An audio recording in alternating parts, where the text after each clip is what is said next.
These are not what I expected. I was expecting something very clean, crisp, and simple to set up. I have not been able to get these connected, and I've had them for about a day and a half now. I have not been able to connect them to my phone, and it has been aggravating and a lot of frustration built up. I was really happy about getting these because I haven't actually had Beats in a very long time. I was able to connect actually one last night, but then when I tried to connect the other one, it just didn't work. I figured I'd hit forget device and restart the whole setup. That didn't help. That didn't work at all.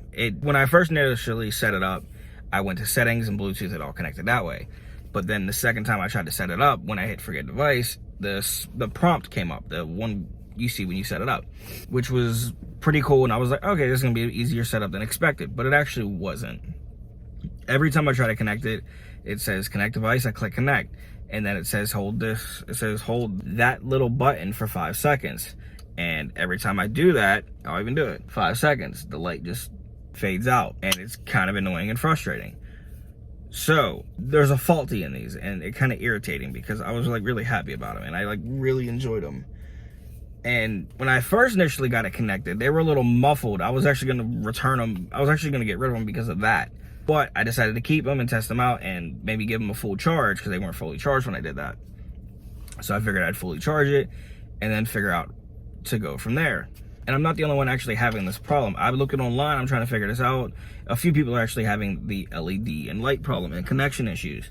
There's a few videos on how to fix it and whatnot, but none of them seem to help. So I'm just not happy with this. I'm just gonna take them back. And that's the problem. I actually had a whole video I was gonna do. I was gonna do a full unboxing, a whole review, a whole hands-on, all that stuff. But seeing how that these are not working, I am not going to be doing that, at least right now. I'm gonna check out the Pixel Buds. I had those before, and I'm gonna see how they are, especially new updates. And they're probably a little bit better than these ones. I don't know, we'll figure it out. But yeah, man, it's just like disappointing spending so much money on these. Like these being $200 headphones, and they have connection issues and Bluetooth issues and like all this stuff. It's just disappointing and lackluster. And the fact that I'm not the only person having it makes it even worse. But it's technology, you really can't get that mad about it. But yeah, that's about it. If you want them, get them. If you don't, don't. But so what do you think about it? Have you been having problems or are you still good?